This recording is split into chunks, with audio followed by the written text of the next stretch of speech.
Defendor. It's been a while since I've seen this, so I actually saw it before Kick-Ass, so please excuse me if I don't remember the details so well. But I do remember that I liked it. And I liked it because a couple of reasons. First of all, it's Woody Harrelson's performance as the main character. And secondly, the fact that Defender had a lot of heart. He had that Forrest Gump quality of inspiring you to root for the guy. Now, if you've never seen it or you've never heard of it, Defender is about this guy Arthur who becomes a vigilante, becomes an amateur superhero, so to speak. He meets up with this hooker who befriends him, and Defender's whole thing was that he was going after drug dealers and pimps and stuff like that because his mother was killed by some kind of lower class thug, a really scumbag of a villain, but not just a regular old street villain, I think. And Arthur had some mental issues. He was slower in the head, so to speak. He had a dark past. He had issues beyond the, mental issues. But he also had innocence. And more than anything, he was brave. I mean, you can quip all you want about the line between bravery and stupidity, but this motherfucker was brave.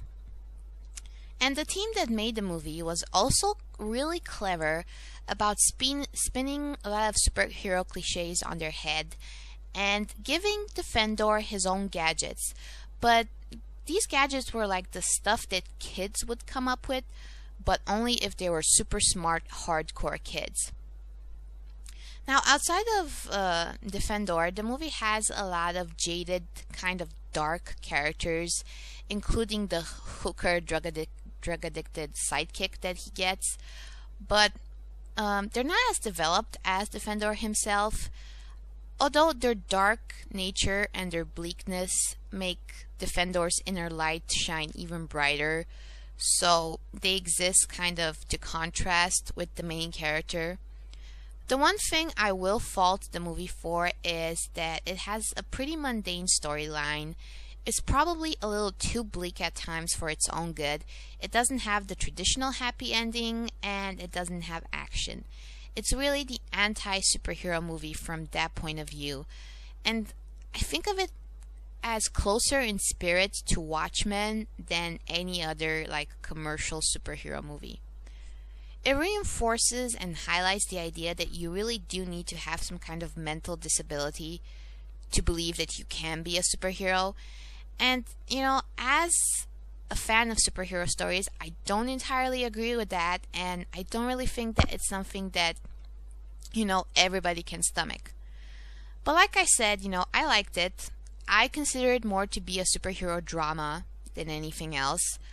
But, I honestly believe that Defendor's true superpower was his ability to remain hopeful in the most hopeless of circumstances.